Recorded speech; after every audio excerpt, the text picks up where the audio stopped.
ونستعينه ونستغفره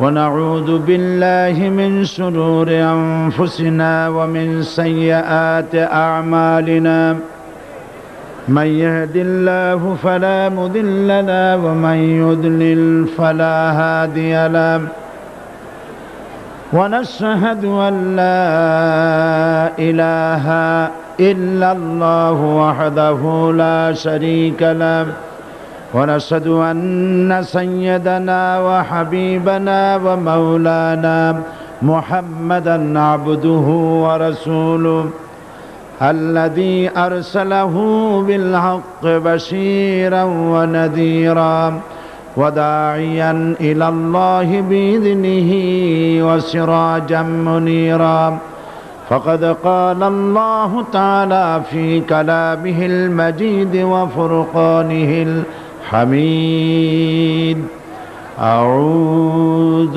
بالله من الشيطان الرجيم بسم الله الرحمن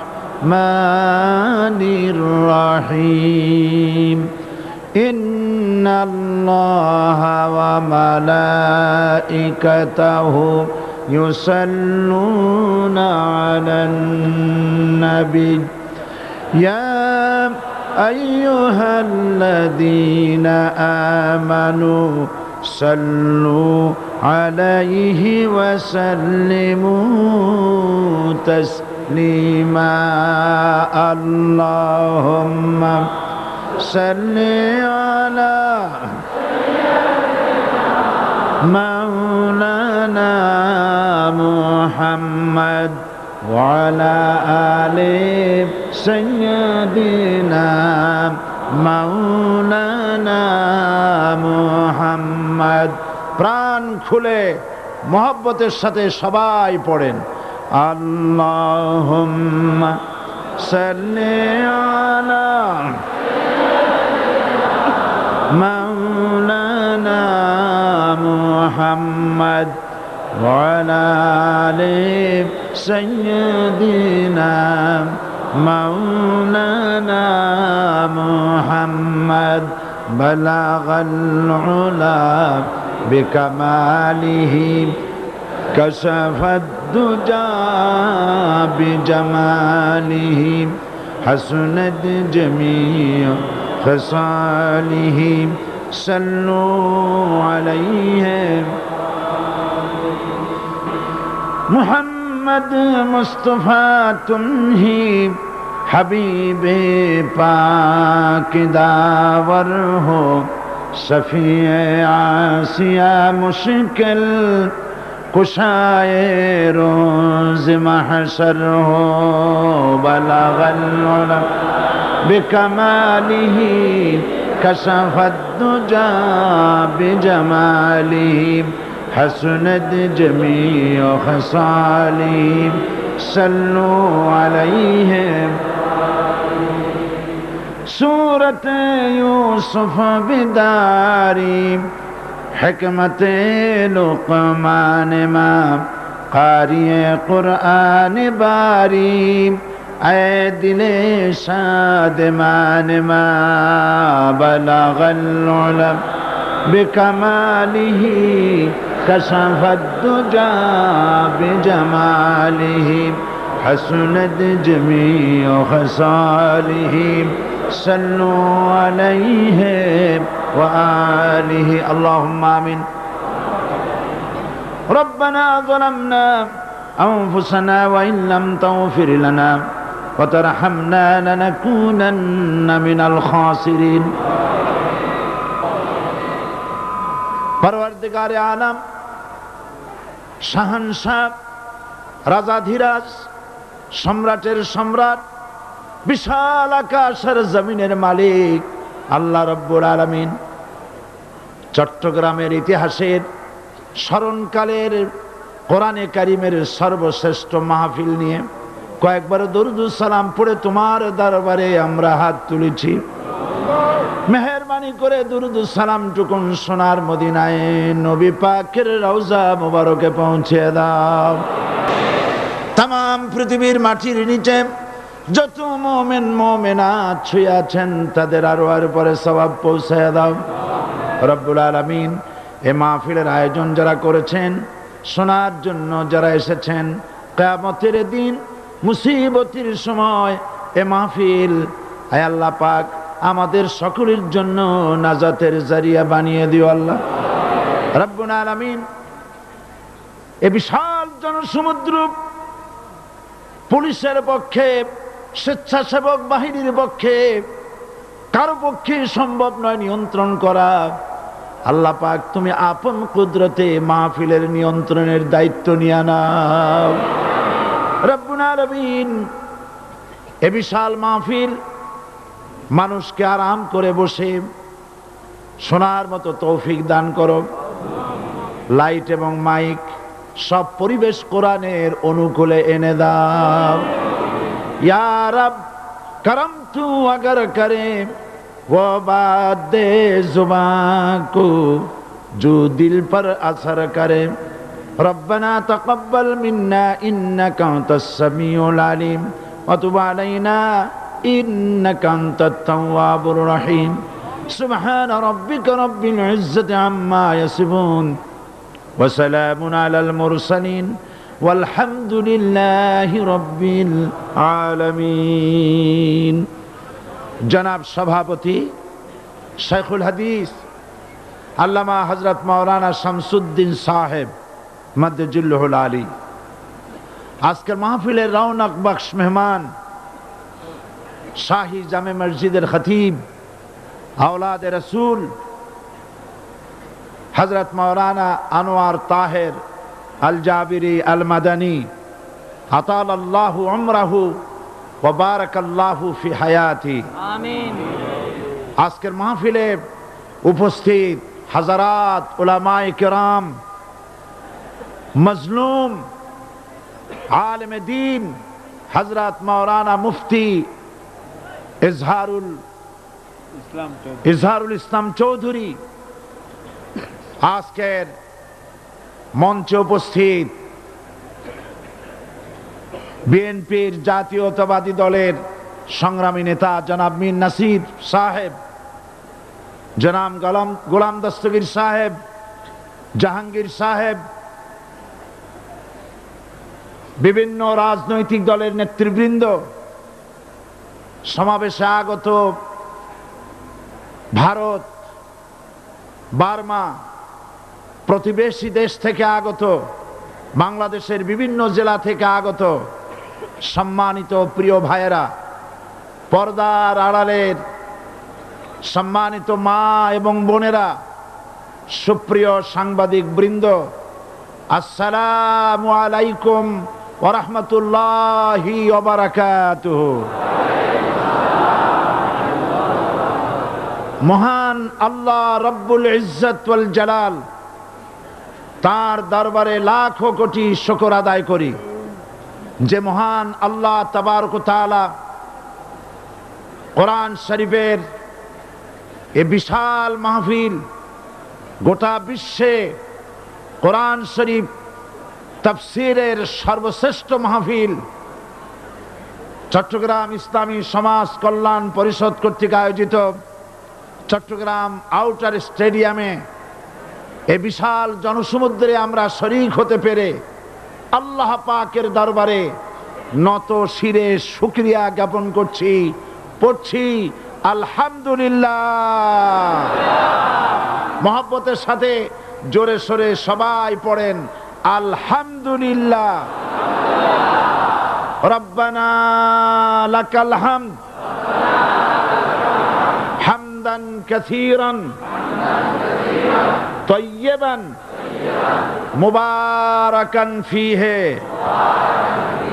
ইয়া রাব্বি লাকাল হামদু কামা ইয়ানবাগি লিজালালি ওয়াজহিকা ওয়া আযীমি সুলতানিকা। আমরা মহান আল্লাহ রাব্বুল ইজ্জতের দরবারে তার প্রশংসা আদায় করে নিলাম। তিনি দয়া করে সমস্ত ষড়যন্ত্রের জালকে আপন কুদরতে টুকরা টুকরা করে ছিন্ন ভিন্ন করে ইসলামের বিজয়, কোরআনের বিজয় চট্টগ্রামবাসীর গলায় বিজয়ের মালা পরিয়ে দিয়েছেন। আল্লাহ পাক কোরআন শরীফের মধ্যে ইরশাদ করেছেন, ইউরিদুনা লিইউতফিউ নূরাল্লাহি বিআফওয়াহিহিম ওয়াল্লাহু মুতিম্মু নূরিহি ওয়ালাউ কারিহাল কাফিরুন। ওরা চায় মুখের ফু দিয়ে আমার ইসলামের আলোকে নির্বাপিত করে দেবে। আমি বুঝতে পারছি মাইকে অসুবিধা হচ্ছে, ধৈর্য ধরুন, ধৈর্য ধরুন। মাইকের অপারেটর সংশ্লিষ্ট ব্যক্তিবর্গ ব্যবস্থা করবেন। আপনারা শুধু আল্লাহকে বলেন তিনি যেন দয়া করে মাইকের আওয়াজ সর্বত্র তার গোলামদের, বান্দা বান্দীদের শোনার জন্য সুযোগ করে দেন। ধৈর্য ধরতে হবে। তারপরেও বলে রাখি, কোন এলাকার মানুষ যদি শুনতে নাও পারেন, আল্লাহ না করুন শুনতে নাও পারেন, লক্ষ লক্ষ মানুষ শুনতেছে, তার ডিস্টার্ব করবেন না। অসংখ্য রেকর্ড হচ্ছে, tape recorder, audio video, CD VCD হচ্ছে, ঘরে বসে শুনতে পারবেন। যদি আজকে কেউ মাহরুম হন, আল্লাহ যেন কাউকে মাহরুম না করেন, বলেন আমিন। ডিস্টার্ব করবেন না, শুনলে ডিস্টার্ব করবেন। আল্লাহ পাক তৌফিক দান করুন ধৈর্য ধরার, বলি আমিন। মাইকের কাজে নিয়োজিত ব্যক্তিবর্গ, আপনারা ঘুরে ঘুরে কষ্ট করে খোঁজ খবর রাখেন কোথায় মাইক হাত উঁচু করে যেখানে মানুষ হাত নাড়ে সেই সব এলাকায় কি হয়েছে চোখ রাখুন এবং ব্যবস্থা গ্রহণ করুন। তো আল্লাহ পাক বলছেন ওরা চায় মুখের ফু দিয়ে শুনতে পারবেন। থামেন, শুনতে পারবেন, অপেক্ষা করেন। আল্লাহ পাক বলছেন মুখের ফু দিয়ে ওরা আমার আলোকে নির্বাপিত করতে চায়, কিন্তু আমার আলোকে তারা নির্বাপিত করতে পারবে না। আমি আমার দ্বীনকে পূর্ণতা দান করব। জোরে বলেন আলহামদুলিল্লাহ। কবি বলছেন সাথে যা কার রহা হ্যায় अज़ल से ता इमरोज़, सतेजा का रहा है अज़ल से ता इमरोज़, चरागे मुस्तफ़ा भी से शरारे बुलाबिस। সেই আবহমান কাল থেকে শুরু করে মুহাম্মদ সাল্লাল্লাহু আলাইহি সাল্লামের চেরাগকে, ইসলামের আলোকে নিভিয়ে দেওয়ার জন্য আবু জাহেলের গোষ্ঠীরা চিরকাল চেষ্টা করেছে। আল্লাহ পাক তাদের এই বাতিলের সৃষ্ট টর্নেডো, গর্কি, জলোচ্ছ্বাস, ঘূর্ণিঝড়কে সবকিছু উপেক্ষা করে মুহাম্মদ সাল্লাল্লাহু আলাইহি সাল্লামের ইসলামের, আল্লাহর ইসলামের চেরাগকে, বাতিকে জ্বালিয়ে রেখেছেন। জ্বলছে, জ্বলবে, কিয়ামত পর্যন্ত কেউ নিভাতে পারবে না।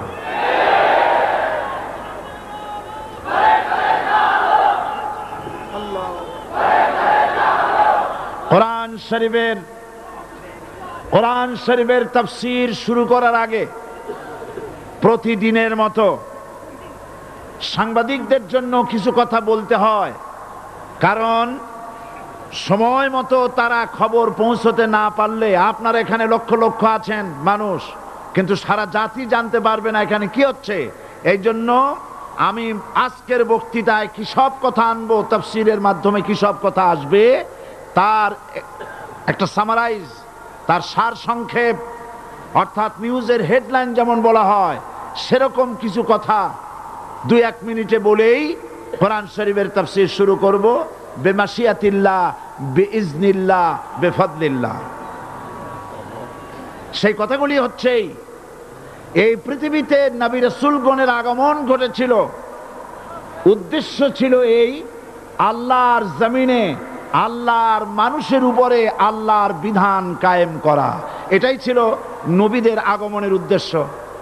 আর শয়তানের আগমনের উদ্দেশ্য ছিল আল্লাহর বিধানের পরিবর্তে ধর্ম নিরপেক্ষ মতবাদ কায়েম করা। এজন্য পৃথিবীর কোন নবী কোন রাসূল ধর্ম নিরপেক্ষ ছিলেন না, সবাই ছিলেন ধর্মের পক্ষে। রাসূলুল্লাহর অসংখ্য সাহাবীদের মধ্যে একজন সাহাবীও ধর্মের ব্যাপারে নিরপেক্ষ ছিলেন না। গোটা বিশ্বের সমস্ত মুহাদ্দিস, মুফাসসির এবং বড় বড় ওলামা, পীর বুজুর্গ, এমন একজন লোক পাওয়া যাবে না যিনি ধর্মনিরপেক্ষ মতবাদের অনুসারী ছিলেন। তাই ধর্মনিরপেক্ষ মতবাদের অনুসারী হওয়ার অর্থই হচ্ছে পবিত্র কোরআন হাদিসের সরাসরি অমান্য করা এবং আল্লাহ ও তার রাসূলের সাথে বিদ্রোহ ঘোষণা করার শামিল। ধর্মনিরপেক্ষ মতবাদ শয়তানের আবিষ্কৃত মতবাদ বলেই দুনিয়ার অধিকাংশ ইহুদি, খ্রিস্টান, মুশরিকরা এই মতবাদের অনুসারী। ইসলাম সম্পর্কে অনভিজ্ঞ পৃথিবীর কিছু কিছু মুসলিম দেশের কিছু কিছু নামধারী মুসলমান ধর্মনিরপেক্ষ মতবাদের ষড়যন্ত্রে পা দিয়েছে। আল্লাহ তাদেরকে রক্ষা করুন। আমরা বলি আমিন, সবাই বলি আমিন। বিশ্বের সমস্ত বিধানগুলোতে সেকুলারিজম, ধর্মনিরপেক্ষ মতবাদের অর্থ করা হয়েছে ধর্মহীনতা এবং ধর্ম বিরোধিতা। এর বাস্তব দৃষ্টান্ত আমরা দেখতে পাই বর্তমান যে সরকার আছে, তাই সেই সরকারের আমলের ভিতরে আমরা এই জিনিসটা দেখতে পাই। সত্য কিনা বলেন? সত্য কিনা বলুন? এই দলটির নাম ছিল আওয়ামী মুসলিম লীগ। এই দলটির নাম ছিল কি? আওয়ামী মুসলিম লীগ। তখন তারা নারায়ে তাকবীর, আল্লাহু আকবার ধ্বনি দিত, স্লোগান দিত। কিন্তু ধর্মনিরপেক্ষ মতবাদ দলীয় আদর্শ হিসাবে গ্রহণ করার কারণে নারায়ে তাকবীর, আল্লাহু আকবার এই স্লোগান তারা বর্জন করেছে। 1972 সনে যখন তারা ক্ষমতায় এলেন, তখন সংবিধানের শিরোনামে মুসলিম প্রথা সিদ্ধ বিসমিল্লাহির রহমানির রহিম তারা পরিত্যাগ করেছিল। সমস্ত বিশ্ববিদ্যালয়ের মনোগ্রাম থেকে ইকরা বিসমি রব্বিকাল্লাযী খালাক রব্বি জিদনি ইলমা এটাকে তারা বাদ দিয়েছিল। সলিমুল্লাহ মুসলিম হল এই নাম থেকে মুসলিম শব্দ বাদ দিয়েছিল। নজরুল ইসলাম কলেজের নাম থেকে ইসলাম শব্দ বাদ দিয়ে শুধু নজরুল কলেজ করেছিল। এগুলি অসত্য না সত্য? বর্তমান এই সরকার ধর্মনিরপেক্ষ হওয়ার কারণে ইসলাম এবং মুসলিম বিদ্বেষী, তার অসংখ্য প্রমাণ এই জাতির কাছে রয়েছে। দেশের শ্রেষ্ঠ সন্তান হচ্ছে আলেম ওলামা, পীর বুজুর্গ। বলেন সুবহানাল্লাহ। দেশের শ্রেষ্ঠ সন্তান পীর মাশায়েখ আলেম ওলামাদের বিরুদ্ধে কোন জায়গায় কোনো দুর্ঘটনা ঘটলেই তাদেরকেই দায়ী করা হয়। হরকুতুল জিহাদ, লাদেন বাহিনী, তালেবান নাম করে আলেমদেরকে গ্রেফতার করে এই সরকার পুলিশ দিয়ে নির্যাতন করেছে সরকার। একথা সর্বজনবিদিত যে সন্ত্রাস এবং হত্যা ধর্ষণের 90% অনুষ্ঠিত হয় কলেজ বিশ্ববিদ্যালয় পড়ুয়াদের মধ্য থেকে। আর চরিত্র সৃষ্টির শ্রেষ্ঠ কারখানা মাদ্রাসাগুলি এই সরকার একটা একটা করে বন্ধ করার পরিকল্পনা গ্রহণ করেছে। মাদ্রাসা শিক্ষাকে সংকুচিত করে ফেলছে। শুধু তাই নয়, দেশে অসংখ্য ভালো মন্দ পত্রিকা আছে, আরো রয়েছে ফুটপাতের অসংখ্য অশ্লীল ম্যাগাজিন, পর্ণ পত্রিকা। দেশের অধিকাংশ জাতীয় দৈনিকগুলো হিন্দুস্তানের টাকায় পরিচালিত এবং এগুলি হচ্ছে ইসলামের চরম বিদ্বেষী। সরকার সেগুলিরই পৃষ্ঠপোষকতা করছে, আর্থিক সাহায্য দিচ্ছে, বিজ্ঞাপন দিচ্ছে। আর অন্যদিকে এদেশের মুসলিম জাতিসত্তার প্রতীক স্বাধীনতা, সার্বভৌমত্ব, অখণ্ডত্বের অতন্ত্র প্রহরী, জননন্দিত 12 কোটি মুসলমানের কলিজার সাথে সম্পর্ক দৈনিক ইনকিলাব পত্রিকাকে বন্ধ করার ষড়যন্ত্র হিন্দুস্তানের গোলাম সরকার হাতে নিয়েছে।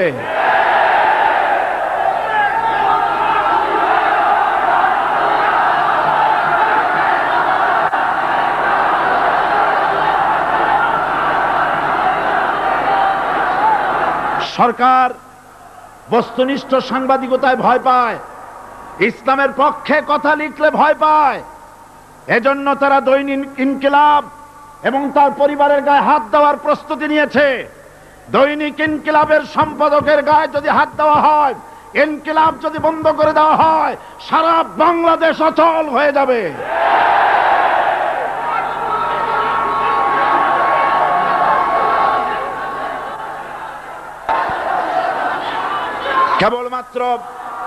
কেবলমাত্র ইসলামী রাষ্ট্র ব্যবস্থাই পারে হত্যা, ধর্ষণ, চুরি, ডাকাতি, জেনা, ব্যভিচার থেকে রক্ষা করে একটি সন্ত্রাসমুক্ত সমৃদ্ধ একটি বাংলাদেশ উপহার দিতে পারে কেবলমাত্র ইসলামী রাষ্ট্র ব্যবস্থা। সুতরাং অবস্থা দৃষ্টে মনে হয় এরা যদি আরেক আল্লাহ না করুন, বলেন আল্লাহ না করেন, আল্লাহ না করেন, আল্লাহ না করেন, এরা যদি আরেকটাবার ক্ষমতায় যেতে পারে, ৭২-এর সংবিধানকে পুনরুজ্জীবিত করে ধর্মনিরপেক্ষ মতবাদ কায়েম করবে, সেজন্য আজ গোটা তাওহীদবাদী মুসলমানদেরকে জানতে হবে ধর্মনিরপেক্ষ মতবাদ একটি কুফরি মতবাদ। ওলামারা আমাকে সাক্ষী দেন, ধর্মনিরপেক্ষ মতবাদ কুফরি মতবাদ কিনা? এই কুফরি মতবাদকে বাংলাদেশের মাটিতে যাতে কার্যকরী করতে না পারে তার জন্য গোটা তাওহীদি জনতা রুখে দাঁড়ান। আল্লাহ পাক সে তৌফিক গোটা জাতিকে দান করুন বলে আমিন। এবার আসুন কোরআনে কারীমের যে কথাগুলি আমরা আলোচনা করতে চাই, আপনাদের সামনে সূরা বাকারার 255 নম্বর আয়াত আমি তেলাওয়াত করে গত 2 দিন আলোচনা করেছি। আজকে আসেন সেই যেখান থেকে শেষ করেছিলাম সেখান থেকে আলোচনা শুরু করে যাক। সবাই আমার সাথে পড়েন, আউযু বিল্লাহি শাইতানির রাজীম, বিসমিল্লাহির রাহমানির রাহিম। আল্লাহু লা ইলাহা ইল্লা হুয়াল হাইয়ুল কাইয়্যুম লা তাখুযুহু সিনাতুন ওয়ালা নাওম লাহু মা ফিস সামাওয়াতি ওয়া মা ফিল আরদ মান যাল্লাযী ইয়াশফা'ু ইনদাহু ইল্লা বিইذনিহি يعلم ما بين أيديهم وما خلفهم ولا يحيطون بشيء من علمه إلا بما شاء وسع كرسيه السماوات والأرض ولا يؤوده حفظهما وهو العلي العظيم صدق الله العظيم। আমি এই সূরার এই আয়াতের আলোচনা করতে গিয়ে আপনাদের সামনে বলেছিলাম কোরআন শরীফের সর্বশ্রেষ্ঠ আয়াত হচ্ছে হাদিস অনুযায়ী কোন আয়াত? আয়াতুল কুরসি। আল্লাহ পাকের সার্বভৌমত্বের পরিচয় এই আয়াতে কারিমার মধ্যে আল্লাহ পাক দিয়েছেন। গত 2 দিন আমরা আল্লাহ পাকের সার্বভৌমত্ব এবং তার পরিচয় সম্পর্কে আলোচনা করেছি। আজকে সামনের দিকে আমরা এগোতে থাকবো যতদূর আলোচনা করা যায়। আল্লাহ পাক বলছেন আল্লাহু লা ইলাহা ইল্লা হুয়াল হাইয়ুল কাইয়্যুম। আল্লাহ হচ্ছেন তিনি যিনি ছাড়া কোনো ইলাহ নাই, লা ইলাহা ইল্লাহু, তিনি ছাড়া কোনো ইলাহা নাই, সার্বভৌমত্বের মালিক কেউ নাই। এই যে লা ইলাহা, কোনো ইলাহা নাই, আমরা কালেমার মধ্যে এই কথাটা বলি। আমাদের কালেমায়ে তাইয়্যিবা আমরা কি উচ্চারণ করি? লা ইলাহা ইল্লাল্লাহু মুহাম্মাদুর রাসূলুল্লাহ। জোরে পড়েন, লা ইলাহা ইল্লাল্লাহ, লা ইলাহা ইল্লাল্লাহু মুহাম্মাদুর রাসূলুল্লাহ। লা ইলাহা, কোনো ইলাহা নাই, এই দাওয়াত দিয়েছেন দুনিয়ার সমস্ত পয়গম্বর। এটা কি শুধু রাসূলুল্লাহর দাওয়াত ছিল? সমস্ত নবীদের স্লোগান ছিল একটা। সমস্ত নবীদের স্লোগান ছিল কয়টা? সবাই বলুন, কি সেই স্লোগান? লা ইলাহা ইল্লাল্লাহ। কোরআন শরীফের ভিতরে ইলাহ শব্দ 147 বার এসেছে। লা ইলাহার অর্থ যদি এই হয়, কোনো উপাস্য নাই আল্লাহ ছাড়া, কোনো মাবুদ নাই আল্লাহ ছাড়া, মুহাম্মদ সাল্লাল্লাহু আলাইহি ওয়াসাল্লাম আল্লাহর প্রেরিত রাসূল, তাহলে তো এত ঝঞ্ঝাট হওয়ার কথা ছিল না। আপনারা বলেন, নবীরা যখনই এই দাওয়াত দিয়েছেন লা ইলাহা ইল্লাল্লাহ, তখন সংঘর্ষ হয়েছে কিনা? হয়েছে কিনা? বাধা আসছে কিনা? তাহলে এই কথাটা কি, যার কারণে এরকমের বাধা আসে? লা ইলাহা ইল্লাল্লাহ, এর চাইতে বিপ্লবাত্মক, এর চাইতে রিভলিউশন সৃষ্টিকারী কথা আল্লাহর আকাশের নিচে জমিনের উপরে আর একটাও হতে পারে না। লা ইলাহা ইল্লাল্লাহ। ইলাহ শব্দের অর্থ শুধু উপাস্য আর মাবুদ নয়। ইলাহ শব্দের অর্থ হচ্ছে আইনদাতা, ইলাহ শব্দের অর্থ হচ্ছে শাসনকর্তা, ইলাহ শব্দের অর্থ হচ্ছে বিধানদাতা। তো লা ইলাহা যখন একটি লোক ঘোষণা করে, তার অর্থ দাঁড়ায় কোনো আইনদাতা নাই, বিধানদাতা নাই, শাসনকর্তা নাই, কারো আইন মানি না, বিধান মানি না, শাসন মানি না, আল্লাহ ছাড়া। কে ছাড়া? আল্লাহ ছাড়া। এই কালেমার দাওয়াত যখন পয়গম্বরেরা দিয়েছেন, তখন 3 শ্রেণীর লোকেরা বাধা দিয়েছে। বলেন কয় শ্রেণী? সবাই বলেন। 3 শ্রেণীর লোকেরা বাধা দিয়েছে, লক্ষ্য করুন। 1 নম্বরে বাধা দিয়েছে রাষ্ট্রশক্তি। 1 নম্বরে বাধা দিল কারা? 2 নম্বরে বাধা দিয়েছে ধনাঢ্য ব্যক্তিবর্গ। 3 নম্বরে বাধা দিয়েছে যারা কায়েমি স্বার্থবাদী ধর্মীয় শক্তি। এই 3টি শ্রেণী সমস্ত নবীদেরকে বাধা দিয়েছে। সেই বাধা অতীতে যারা দিত, এখন আর দেয় না নাকি? এখনো দেয়। দেখুন, এই কালেমার দাওয়াত হযরতে মূসা আলাইহিস সালামকে যেদিন আল্লাহ পাক প্রথম ওহী দিলেন, এই দাওয়াত শুধু রাসূল দেন নাই, আল্লাহ পাক বলছেন প্রত্যেক নবী তার জাতিকে এই দাওয়াত দিয়েছেন। কি? আল্লাহ রাব্বুল আলামিন বলেন, সকল নবী তার কওমকেই বলে দাওয়াত দিয়েছেন, ইয়া কওমি ইবুদুল্লাহা মা লাকুম মিন ইলাহিন গায়রু। হে সম্প্রদায়, আল্লাহ ছাড়া কোনো ইলাহ নাই, তার ইবাদত করো, তারই দাসত্ব করো, তার গোলামি করো। আল্লাহ পাক মূসা আলাইহিস সালামকে যখন নবুয়াত দিলেন, প্রথম যে ওহী এলো, প্রথম ওহীটাই ছিল ইন্নানি আনাল্লাহ লা ইলাহা ইল্লা আনা ফা'বুদনি ওয়া আকিমিস সালাতা লিযিকরি। নিশ্চয়ই আমি আল্লাহ, আমি ছাড়া কোনো ইলাহ নাই, আইনদাতা নাই, বিধানদাতা নাই, সুতরাং আমার দাসত্ব করো এবং আমার শরণার্থে নামাজকে প্রতিষ্ঠা করো। মূসা আলাইহিস সালামকে আল্লাহ পাক ওহী দিয়ে তাকে পাঠালেন। কোথায় পাঠালেন? আল্লাহ পাক বলেন, ইযহাব ইলা ফিরআউনা ইন্নাহু তাগাব। গোটা কওম নাফরমান, আল্লাহর আইন কেউ মানছে না। গোটা কওমের কাছে না পাঠাইয়া আল্লাহ পাক সর্বপ্রথম মূসা আলাইহিস সালামকে দাওয়াত নিয়ে কার কাছে পাঠালেন? ফেরাউনের কাছে। কারণ ফেরাউন হচ্ছে রাষ্ট্রশাসক। ফেরাউন কি? রাষ্ট্রশাসক। টিলা নিচের পানি পাহাড়ের উপরে যায় না, উপরের পানি না নিচের থেকে উপরে যায়, উপরে পানি নিচে আসে। সুতরাং দেশ যারা চালায় এই লোকগুলি যদি ভালো হয় গোটা দেশ ভালো হয়, আর সমস্ত মানুষটা যদি, রাষ্ট্র যিনি পরিচালনা করেন এই লোকগুলি যদি খারাপ হয় গোটা দেশ খারাপ হতে বাধ্য। এই জন্য আল্লাহ পাক বলছেন সর্বপ্রথম তুমি ফেরাউনের কাছে যাও এবং এই কালেমার দাওয়াত দাও। হযরতে মূসা আলাইহিস সালাম ফেরাউনের কাছে গেলেন আর দাওয়াত দিলেন, ফেরাউন পড়ে নাও লা ইলাহা ইল্লাল্লাহ।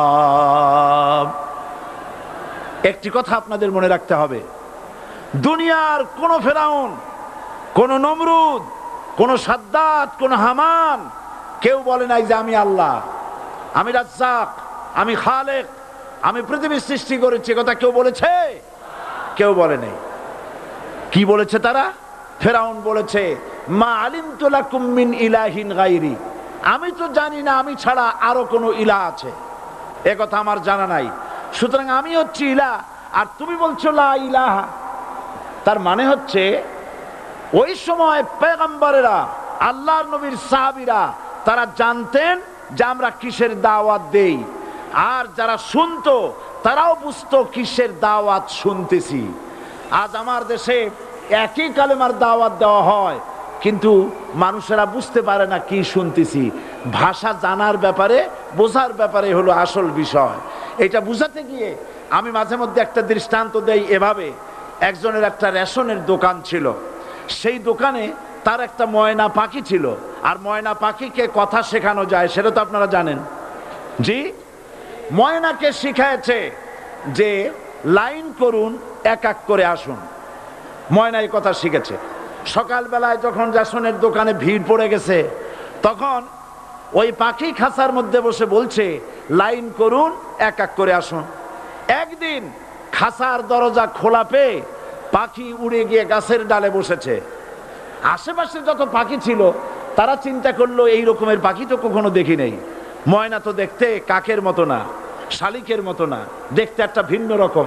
ওরা এসে চতুর্দিক থেকে এই নবান্ত, এই যে নতুন এসেছে, ওরে ঠোকরানো শুরু করেছে চতুর্দিক থেকে। ঠোকরানি খেয়ে ময়না বলতেছে লাইন করুন, এক এক করে আসুন। এখন ময়না তো বোঝে না যে কি বলতেছি, আর যে পাখিরা ঠোকরাচ্ছে তারাও তো বোঝে না যে কি শুনতেছি।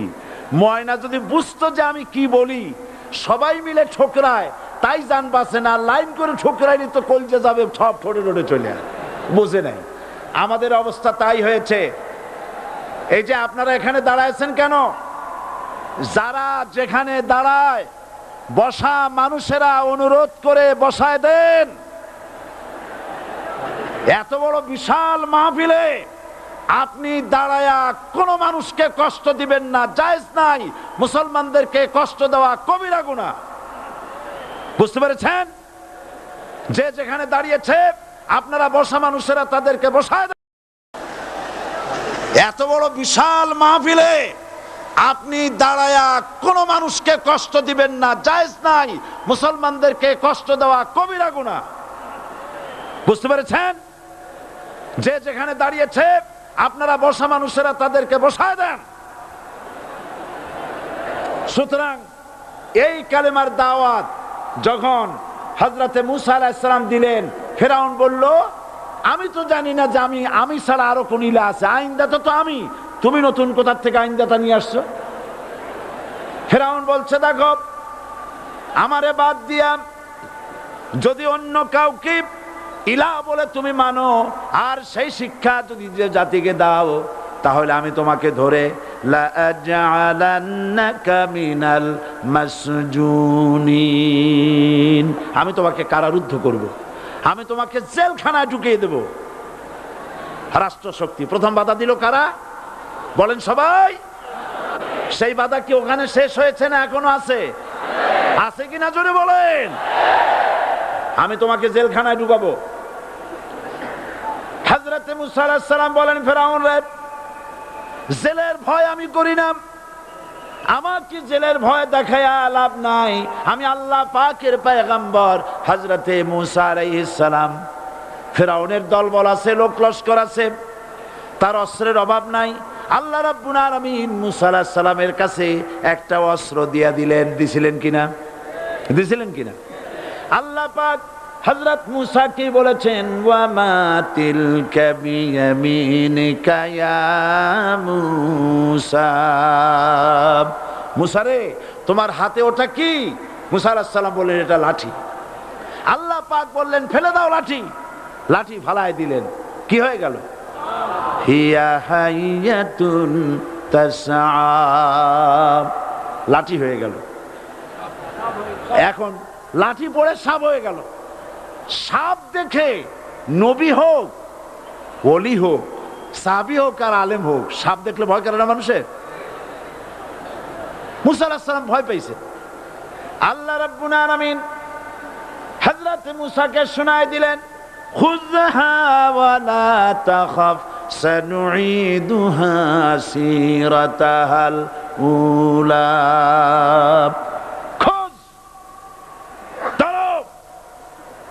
লা তাখাফ, ভয় পেও না। আল্লাহ বলছেন ধরো, ভয় পেও না। ধরার সঙ্গে সঙ্গে স্বাভাবিক অবস্থায় ফিরে আসবে, আবার লাঠি হয়ে যাবে। এখন আল্লাহ বলছেন ধরো। মূসা আলাইহিস সালাম কি ভয় পাওয়া উচিত হবে? উচিত হবে? মূসা আলাইহিস সালাম কি ভয় পাইছিলেন? কারণ হচ্ছে এই দুশমনের শক্তিটা খুব বড়ই দেখা যায়, মনে হয় যেন অনেক বড়, কি জানি কি। আল্লাহ পাক বলছেন, ইন্না কাইদা শায়তানে কানা দাঈফা। শয়তানের চক্রান্ত যতই তুমি মনে করো অনেক ষড়যন্ত্রের জাল বিস্তার হয়ে আছে, আল্লাহ কয় কিছুই না, দাঈফা, অত্যন্ত দুর্বল।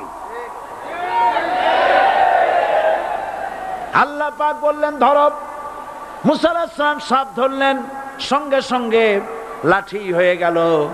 ফেরাউন বরদাস্ত করলো না। রাষ্ট্রশক্তির পক্ষ থেকে আক্রমণ শুরু হলো। অপরাধ কি? মূসা আলাইহিস সালামের অপরাধ কি? কি অপরাধ? মাশাআল্লাহ, বুঝতে পেরেছেন। অপরাধ হচ্ছে তিনি বলেছেন লা ইলাহা, জোরে বলেন লা ইলাহা ইল্লাল্লাহ। এই কালেমাকে আজ আমরা ভিক্ষার বুলি বানাইছি। এটা হলো সার্বভৌমত্বের বুলি, এটা হচ্ছে আল্লাহ পাকের সার্বভৌমত্বের কথা। আজ আমরা মানুষের কাছে আমরা শুনি, মানুষেরা ভিক্ষা চায়, লা ইলাহা ইল্লাল্লাহ, এক মুঠ চাউল দেন, লা ইলাহা ইল্লাল্লাহ 10 খান পাই দেন। এই হচ্ছে কালেমার জিকির। আবার কেউ কেউ জিকির করতেছে লা ইলাহা আস্তে, ইল্লাল্লাহ জোরে, এমন জোরে কলব সাফ করে, কলব তাতে থাকলেও পারে, গেলেও পারে। এই কালেমার জার, এর আঘাত পয়গম্বররা মেরেছেন। হযরতে মূসা আলাইহিস সালাম যখন বলেছেন লা ইলাহা ইল্লাল্লাহ, এই ধাক্কা ফেরাউন বরদাস্ত করতে পারে নাই। দরিয়ায় নীলের ভিতরে আল্লাহ পাক ডুবাইয়ে শেষ করে দিয়েছেন, দেন নাই?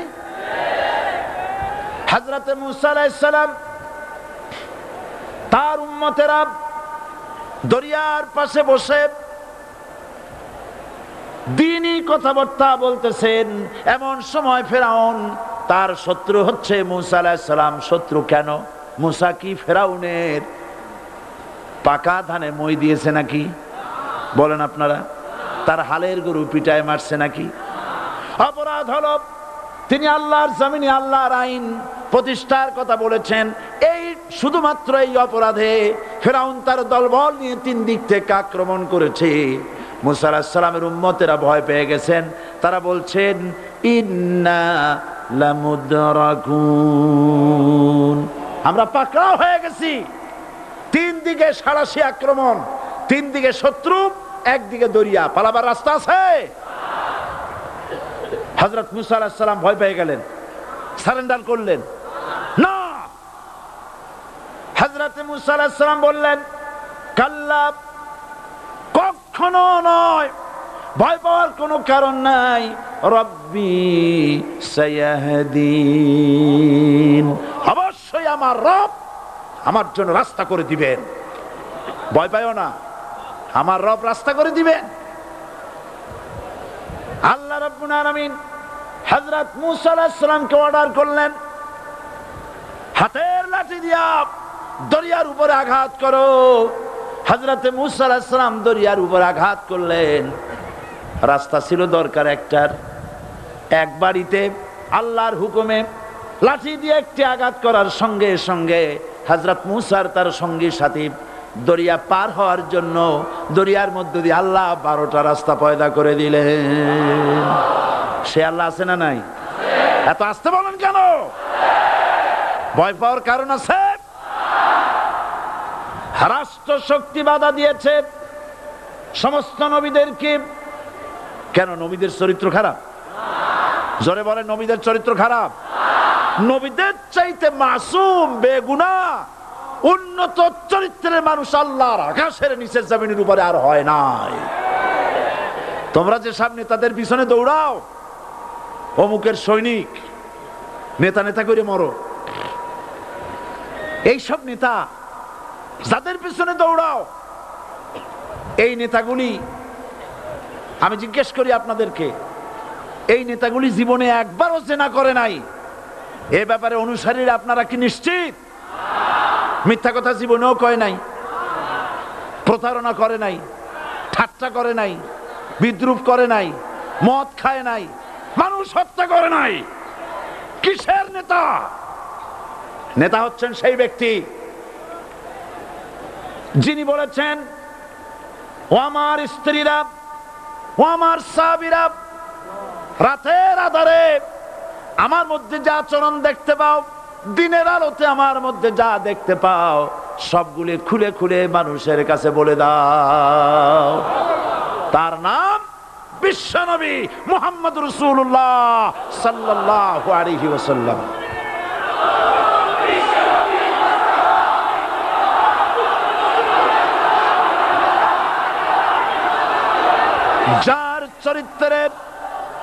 যার চরিত্রের সার্টিফিকেট আল্লাহ রাব্বুল আলামিন নিজে দিচ্ছেন, ওয়া ইন্নাকা লাআলা খুলুকিন আযীম। নবী হে, উন্নত চরিত্রের উপরে আপনি প্রতিষ্ঠিত। সুবহানাল্লাহ। কে সার্টিফিকেট দিচ্ছেন? আযীম, আযীম।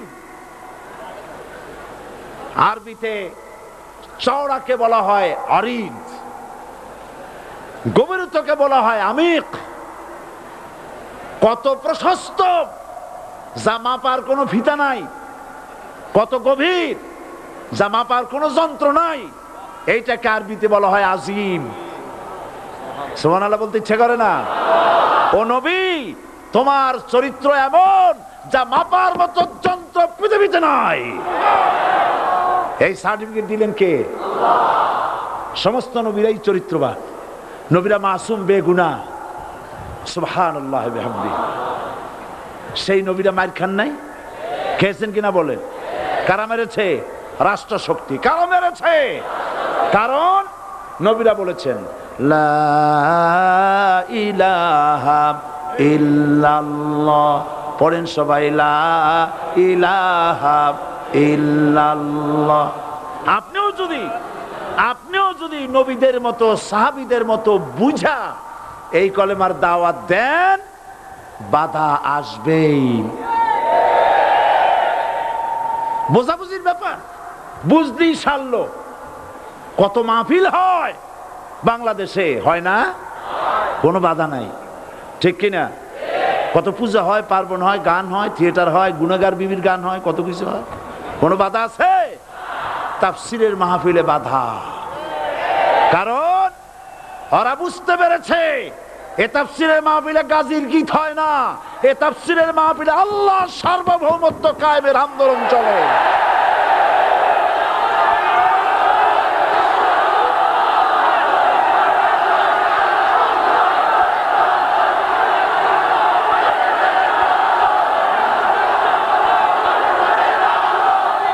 এবার দেখুন, এবার কলেমা বোঝেন, কালেমা বুঝুন। বঙ্গভবনের সামনে দাঁড়ায়া, গণভবনের সামনে দাঁড়িয়ে আপনি যদি কালেমার জিকির করতে থাকেন, লা ইলাহা ইল্লাল্লাহ, লা ইলাহা ইল্লাল্লাহ, লা ইলাহা ইল্লাল্লাহ, লা ইলাহা ইল্লাল্লাহ, 2-1 ঘন্টা 2-4 ঘন্টা দেখবেন অফিসাররা এসে বলবে না জানি কোন খাজা বাবা আসছে, আসেন আসেন, নিয়ে খাইতে দেবে, হাদিয়া দেবে। যেহেতু যিনি পড়তেছেন উনি বোঝেন না কি বলতেছেন, আর যারা দাওয়াত দিয়ে নিয়ে গেল ওরা টের পায় নাই যে কি কি শুনে দাওয়াত দিতেছে। কিন্তু আপনি যদি বঙ্গভবন, গণভবন, সেক্রেটারিয়েট আর পার্লামেন্ট এর ভিতরে ঢুকে যদি বলেন কোন মানুষের তৈরি করা আইন মানি না, কোন সরকারের সার্বভৌমত্ব স্বীকার করি না, কারো বিধান মানি না, কারো তৈরি করা আইনের সামনে মাথা নত করি না, আল্লাহ ছাড়া কারো বিধান মানি না, হাদিয়া আসবে, খাইতে দেবে, পকেটে টাকা দেবে, খাওয়াবে এক জায়গায় নিয়ে, কোন জায়গায়? লাল দালানে। বোঝাবুঝির ব্যাপার। পয়গম্বরেরা দাওয়াত দিয়েছেন আয়াতুল কুরসি ফরজ নামাজ পড়িয়া, দেখছি অনেকেই জামার বুতাম টুতাম খুলিয়া তারপরে জোরে একটা ফু দেয়। অসুবিধা নাই, ফু আপনি দেন, কিন্তু কি পড়ে ফু দিচ্ছেন আপনি কি বুঝছেন কিছু? সুবহানাল্লাহ। বুঝলি কি এই চেহারা হয়? এতগুলো মানুষ লাগে নাকি বিপ্লব করতে, কালেমার রস কায়েম করতে? 313 জন মুসলমান যথেষ্ট পৃথিবীতে।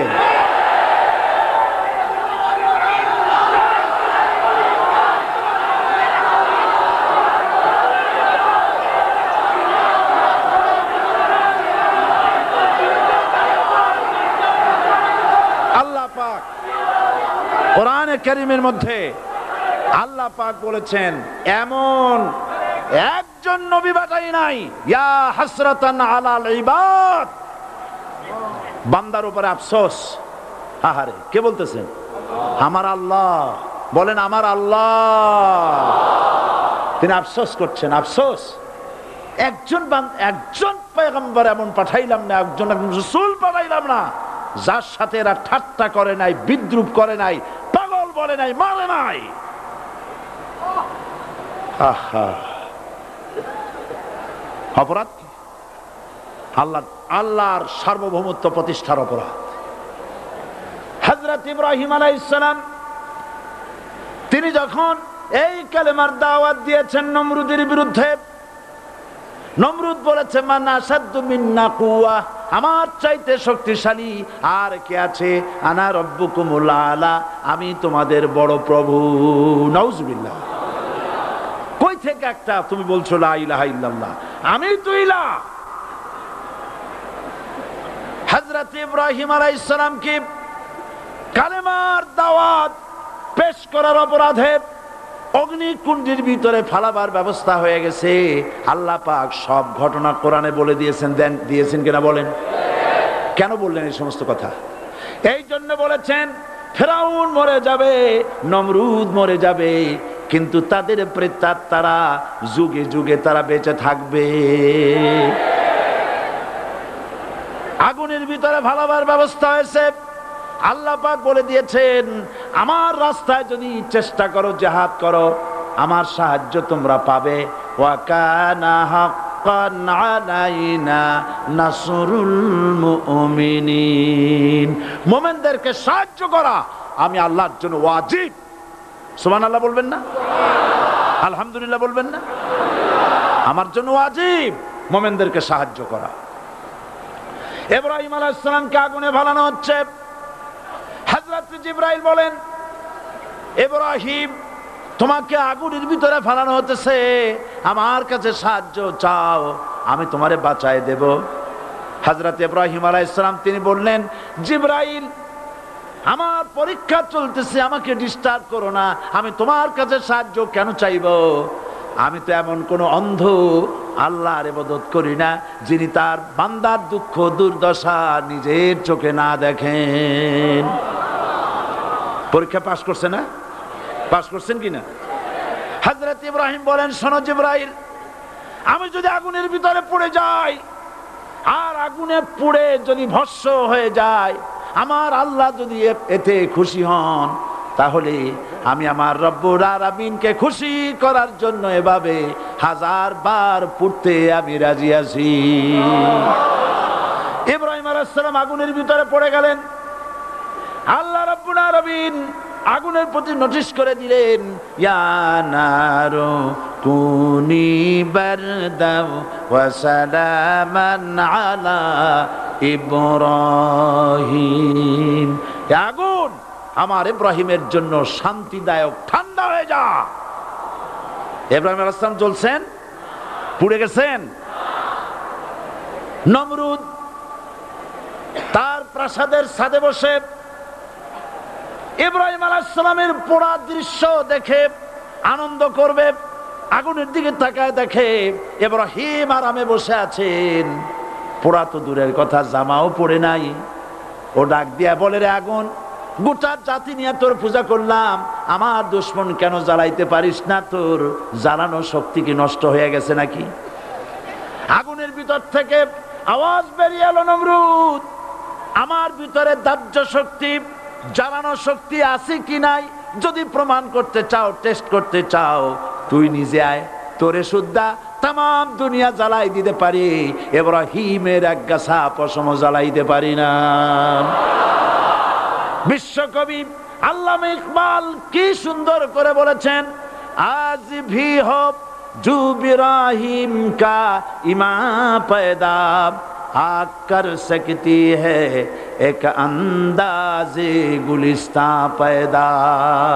ইব্রাহিমের ঈমান যদি আজও কোথাও হয় বিদ্যমান, করতে পারেন অগ্নিকুণ্ডে খুবসুরত এক গুলিস্তান। এখনো যদি ইব্রাহিমের সন্তানদেরকে আগুনের মধ্যে ফেলে দেওয়া হয়, আর ইব্রাহিম ঈমান যদি থাকে, আগুনকে ফুলের বাগান বানাবার ক্ষমতা আল্লাহর আছে। চিরকাল আল্লাহ পাক এই কালেমাকে দিয়েছেন আল্লাহর সার্বভৌমত্বকে প্রতিষ্ঠা করার জন্য। আয়াতুল কুরসি শুধু পড়ে বুকে ফু দেওয়ার জন্য নয়, পড়েন আমার সাথে, আল্লাহু লা ইলাহা ইল্লা হুয়াল হাইয়ুল কাইয়্যুম। দুনিয়ার সমস্ত পয়গম্বর অত্যাচারিত হলেন, শুধু তাই নয়, বিশ্ব নবী আখেরি জামানার পয়গম্বর নবী মুহাম্মদ রাসূলুল্লাহ সাল্লাল্লাহু আলাইহি ওয়াসাল্লাম জাতির কাছে আসলেন। তিনি এসে বললেন, ইয়া আইয়ুহান নাস কুলু লা ইলাহা ইল্লাল্লাহ। প্রথম দাওয়া শুনছেন কথা? রাসূলুল্লাহ বলছেন, ও জাতি, আমার রাসূল তো মক্কার রাসূল না শুধু, মদিনার রাসূল না শুধু, আরবি ভাষা ভাষীদের রাসূল না শুধু, আমার নবী কি নবী? চিল্লায় বলেন।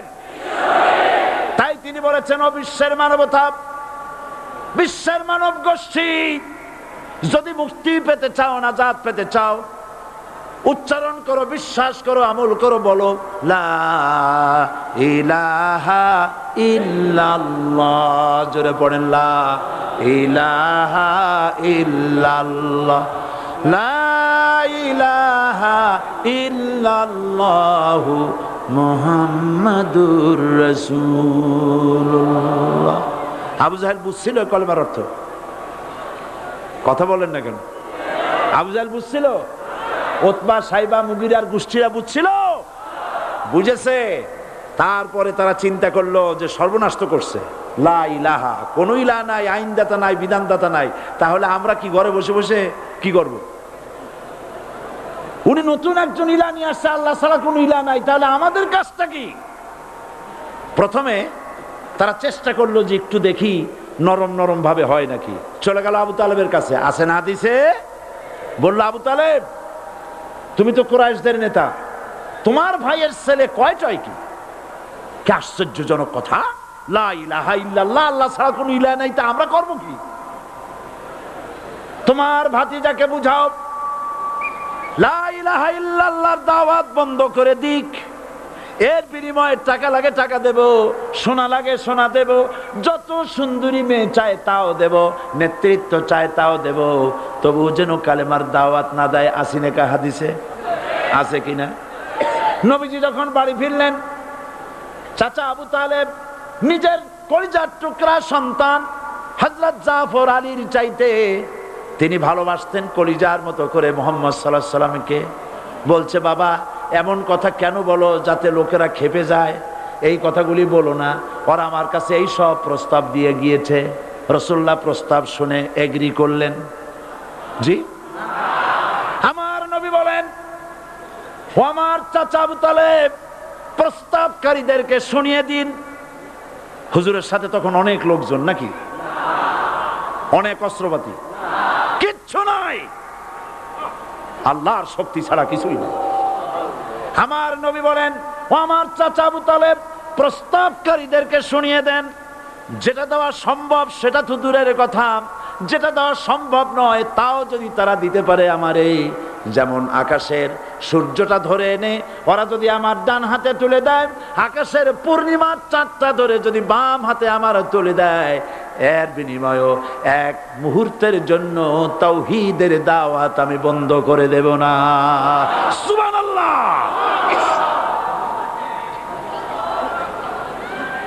রাসূল করিম সাল্লাল্লাহু আলাইহি ওয়াসাল্লাম তাদের এই প্রস্তাবকে যখন গ্রহণ করলো না, কাফেরেরা বুঝলো, আমি আগেই বলেছি 3 শ্রেণীর লোক বাধা দিয়েছে। কয় শ্রেণী?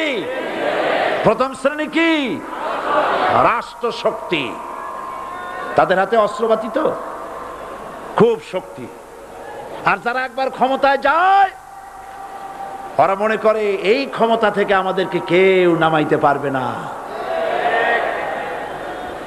বিংশ শতকের শ্রেষ্ঠ মুজাদ্দিদ আল্লামা সৈয়দ আবুদুল্লাহ মওদুদী রাহমাতুল্লাহ আলাইহি তিনি এক জায়গায় লিখেছেন, স্বৈরাচারীরা তার পতনের সমস্ত ছিদ্র বন্ধ করে, কিন্তু একটা ছিদ্র বন্ধ করতে পারে না, মনের ভুলে সে ছিদ্রটা থেকেই যায়, যেই ছিদ্র দিয়ে আসলে তার পতনটা হবে। ক্ষমতায় গিয়ে মনে করে চিরকাল ক্ষমতায় থাকবো। ভারতের প্রধানমন্ত্রী পণ্ডিত জওয়াহরলাল নেহেরু রাঁচি পাগলাগারদে গিয়েছেন, মেন্টাল হসপিটাল। পাগলেরা নেহেরুকে দেখে আশ্চর্য হয়ে গেছে, এত সুন্দর মানুষ, মাথায় কিস্তি টুপি, গায়ে শেরওয়ানি, মুসলমানি ড্রেসই আলাদা, যদিও তিনি হিন্দু ছিলেন, পরেছেন মুসলমানি ড্রেস। শেরওয়ানি কাদের পোশাক? কাদের পোশাক? হাতে ছড়ি নিয়ে হাঁটা, স্টাইল করে, সুন্দর পাজামা, সুন্দর টুপি, সুন্দর সাজসজ্জা করে, মুসলমানদের ড্রেস। এই ড্রেস পরে তিনি গিয়েছেন, সব সময় যে ড্রেস তিনি পরতেন। পাগলেরা জিজ্ঞেস করছে, তুমি কে গো? উনি বলছেন, আমারে চেনো নাই? আমি ভারতের প্রধানমন্ত্রী পণ্ডিত জওয়াহরলাল নেহেরু। পাগলেরা বলছে, ও সেই কথা। আমরাও যখন এই হসপিটালে আসছিলাম এই তোমার মতো লম্বা লম্বা কথা আমরাও বলছি, থাকো আমাদের সাথে কিছুদিন, তোমার মাথাও ঠান্ডা হয়ে যাবে। ক্ষমতায় যারা থাকে, ক্ষমতার মোহে চতুর্দিকে অন্ধকার দেখে, মনে করে আমার পতন আর হবে না। কিন্তু তোমাকে বুঝিবে যে গোকুলে বাড়ি শেষে। গাড়ির চাকা সব সময় উপরে থাকে না, গাড়ির চাকা সব সময় উপরে থাকলে গাড়ি তো চলবেই না, গাড়ির চাকা ঘোরে বলেই তো গাড়ি চলে। সুতরাং এই উপরে তোমার চাকা উপরে এখন আছে বলে, তোমার দলের চাকা উপরে আছে বলে যারা মানুষের উপরে জুলুম করছো, আলেমদেরকে ধরতেছো, মুসল্লিদেরকে ধরে ধরে জেলে ঢুকাচ্ছ, সময় আসবে এমন ইন্দুরের গর্ত অপমানা পালাবার জন্য।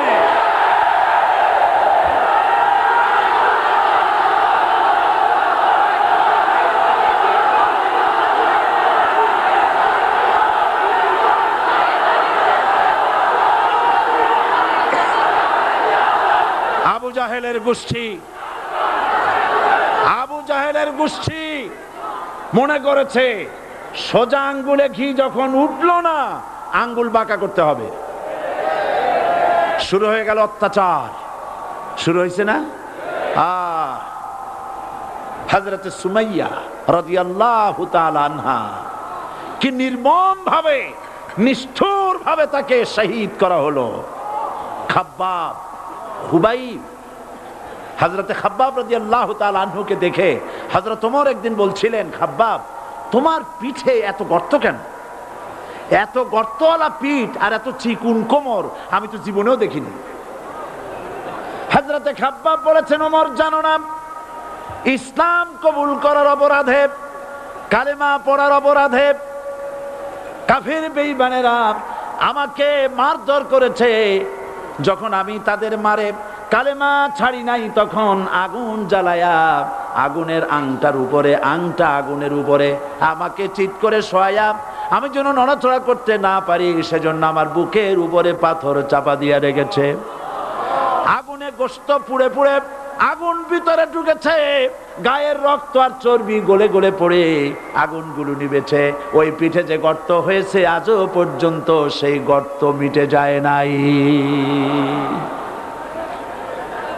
হযরত খাব্বাব রাদিয়াল্লাহু তাআলা আনহু বলছেন, বুখারী শরীফে হাদিসে ভাবে এসেছে, ওয়ান খাব্বাব বিন আরিত রাদিয়াল্লাহু তাআলা আনহু আন্নাহু ক্বাল শাকাউনা ইলা রাসূলিল্লাহি সাল্লাল্লাহু আলাইহি ওয়াসাল্লাম ওয়া হুয়া মুতাওয়াসসাদুন বুরদাতুন লাহু ফি জিল্লিল কাবা। আমি গেলাম রাসূলুল্লাহর কাছে, যে দেখি হুজুর বাইতুল্লাহ শরীফের ছায়ায় আরাম ফরমাচ্ছেন। আমি কাছে গিয়ে বললাম, আলা তাস্তানসিরু লানা আলা তাদউ লানা ইয়া রাসূলুল্লাহ, হে রাসূল আপনি কি আমাদের জন্য দোয়া করবেন না? আপনি কি আমাদের জন্য আল্লাহর কাছে সাহায্য প্রার্থনা করবেন না? মার খেয়ে খেয়ে তো শেষ হয়ে গেলাম। শুনতেছেন আপনারা? আল্লাহর নবী উঠে বসলেন, বললেন, খাব্বাব শোনো, তোমাদের আগে যারা এই পৃথিবীতে এসেছিলেন দ্বীনের দাওয়াত দেওয়ার জন্য, সমকালীন রাষ্ট্র শক্তি তাদেরকে ধরতো, ফায়ুখাজুর রাজুলু ফায়ুহফারু লাহু ফিল আরদ, তার জন্য তারে ধরে নিয়া মাটির মধ্যে গর্ত করত, ফায়ুজআলু ফিহা, এরপরে সেই গর্তের ভিতরে তাকে কোমর পর্যন্ত গেড়ে দিত। সুম্মা ইউতা বিল মানশার, এরপরে করাত আনা হতো, ফায়ুদাউ আলা রাসিহি, এরপরে করাতটা মাথার উপরে রাখা হতো, ফায়ুজআলু নিসফাইন, এরপরে করাত দিয়া চিরে চিরে জীবিত মানুষটাকে দ্বিখণ্ডিত করে ফেলে দিত। মা ইয়াসুদ্দুহু যালিকা আন দীনি, এত কষ্ট দেওয়ার পরেও, এত জুলুম করার পরেও দ্বীনের দায়ীদেরকে এক চুল পরিমাণ আল্লাহর রাস্তা থেকে তারা সরাই দিতে পারে নাই। ওয়াল্লাহি, ও খাব্বাব, আমি আমার আল্লাহর নামে কসম করি। মুসলমান কে কসম করতেছে? আল্লাহ রাসূল। আমি আমার আল্লাহর নামে কসম করি, ওয়াল্লাহি লা ইউতাম্মান্নাল্লাহু হাযাল আমর হাত্তা ইয়াসির রাকিবু মিন সানা ইলা হাজরামাউত। সেদিন বেশি দূরে নয়, ইয়েমেনের রাজধানী সানা থেকে শুরু করে সৌদি আরবের হাজরামাউত পর্যন্ত হাজার হাজার মাইল, এই দীর্ঘ পথে যুবতী নারী তার সৌন্দর্যের পশ্চা নিয়া, আর ধনাঢ্য ব্যক্তিরা সওদাগরেরা তাদের টাকা পয়সা নিয়া একাকে নিয়ে অথবা দলবদ্ধ ভাবে মানুষেরা যাতায়াত করবে। লা ইয়াখাফু ইল্লাল্লাহ, মানুষের মনের মধ্যে কোনো ভয় থাকবে না।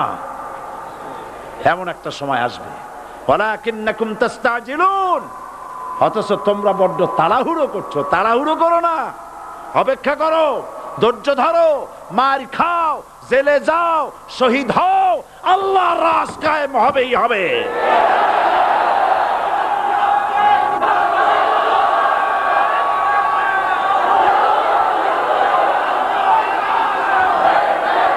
বিল্ডিং থেকে শিক্ষা গ্রহণ করুন। বিল্ডিং, ইমারত, দালান থেকে শিক্ষা গ্রহণ করুন। এই যেটা দালান আছে না পাশে, দেখতে পাচ্ছেন? এই দালান কি দিয়ে তৈরি করা হয়েছে বলেন? ইট। সমস্ত ইটেরা যদি ধর্মঘট করত, আমরা কেউ মাটির তলায় যাব না, কেউ আমরা আগুনে পুড়ে ঝামা হব না, পিক হব না, কেউ আমরা টুকরা টুকরা হব না, সবাই থাকবো উপরে উপরে, তাহলে কি দালান হইতো নাকি? এই বিল্ডিং নির্মাণ করতে গিয়া ইটের যে স্যাক্রিফাইস, হাজার হাজার ইটকে পিক হতে হয়েছে, পুড়ে যেতে হয়েছে, খোয়া হতে হয়েছে, ভেঙে টুকরা টুকরা হয়ে 50 ফিট মাটির নিচে যেতে হয়েছে, তারপরে ইমারত গঠন হয়েছে, সুন্দর দালান তৈরি হয়েছে। যারা ইসলামী শাসন চান, আল্লাহর দ্বীনকে বিজয়ী দেখতে চান, তাদেরকে অসংখ্য মানুষকে পোড়া ইটের মতো জেলখানায় পুড়ে পুড়ে মরতে হবে, অসংখ্য মানুষকে ফাঁসির কাস্টে ঝুলতে হবে, গায়ের রক্ত দিতে হবে, শহীদ হতে হবে, তারপরে ইসলামের ইমারতটা কায়েম হয়ে যাবে। শায়ের কবি কি সুন্দর করে বলছেন, কবি সুন্দর করে বলছেন, ये शहादत गाहे उल्फत में कदम रखना, ये शहादत गाहे उल्फत में कदम रखना, लोग समझते हैं आसा है मुसलमान होना। মানুষেরা মনে করে মুসলমান হওয়া খুব সহজ জিনিস। না, মুসলমান হওয়ার অর্থ হলো শাহাদাতের ঈদগাহে শামিল হয়ে যাওয়া।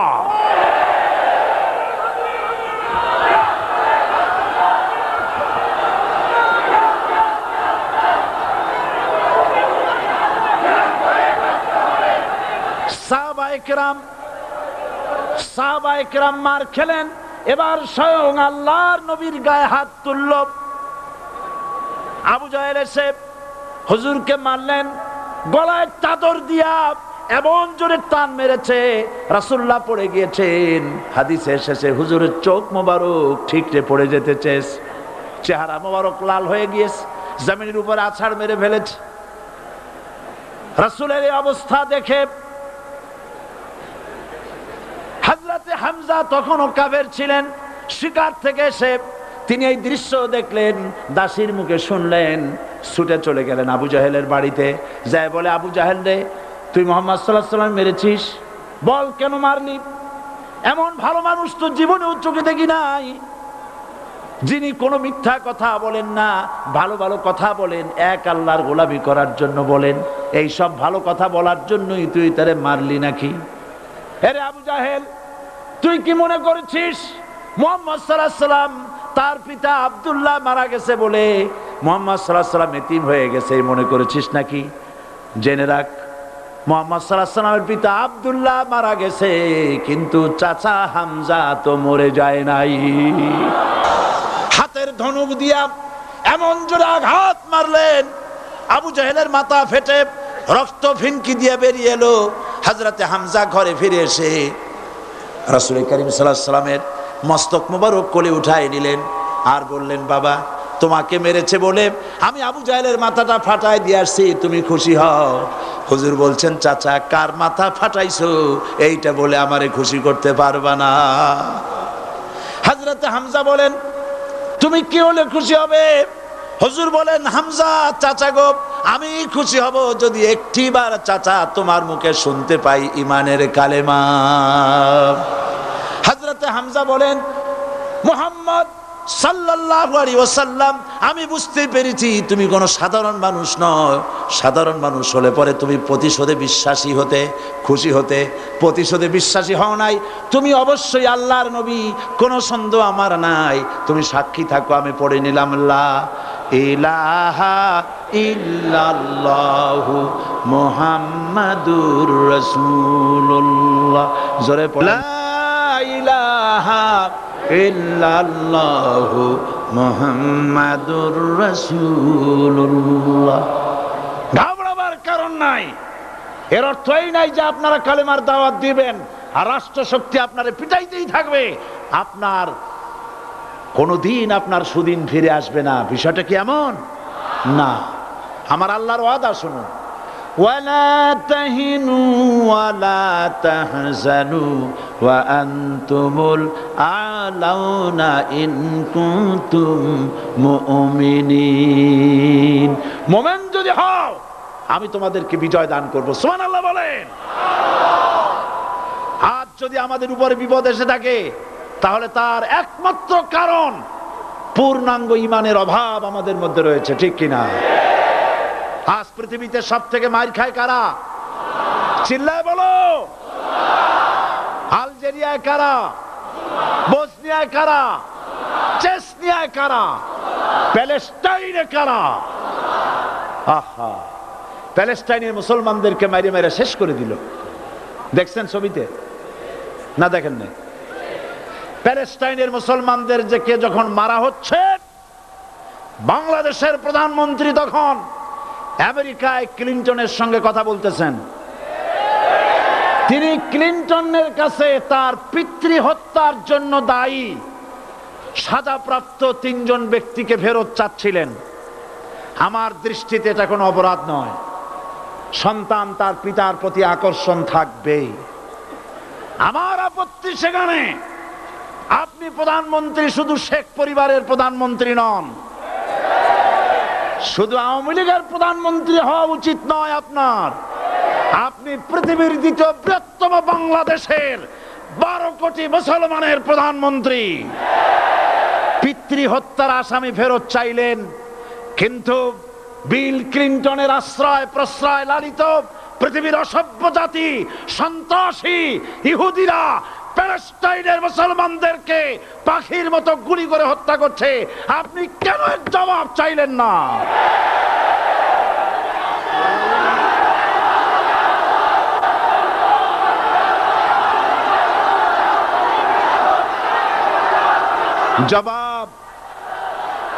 জবাব আপনি চাইতে পারবেন না, কারণ মুনাফিকদের সাহস হয় না, সাহস হয় মুমিন ব্যক্তি।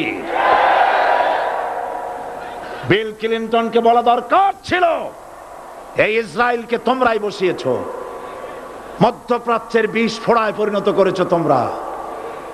তবে হ্যাঁ, যুরিবাত আলাইহিমুজ যিল্লাতু ওয়াল মাসকানা ওয়া বাউ বিগাদাবিন মিনাল্লাহ। আল্লাহর গজব আসবে, ইহুদিরা পৃথিবী থেকে নিশ্চিহ্ন হবেই হবে ইনশাআল্লাহ।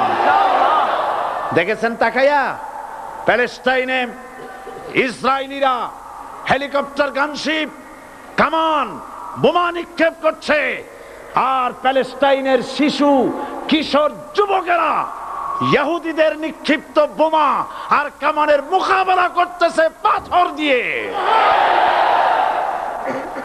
আমি আমার অন্তরের অন্তঃস্থল থেকে ধন্যবাদ জানাই, মোবারকবাদ জানাই খালিদ বিন ওলীদের উত্তরসূরি, খাব্বাব খোবাইবের উত্তরসূরি প্যালেস্টাইনের ওই সব যুবকদেরকে যারা কাফের বেঈমান ইহুদিদের মোকাবেলা করতেছে ইট আর পাথর দিয়ে।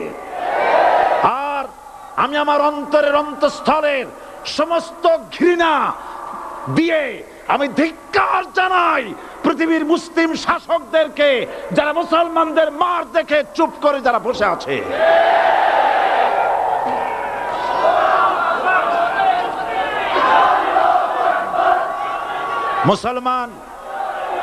মুসলমান যদি মুসলমানের মতো হয়, 10 জন যথেষ্ট।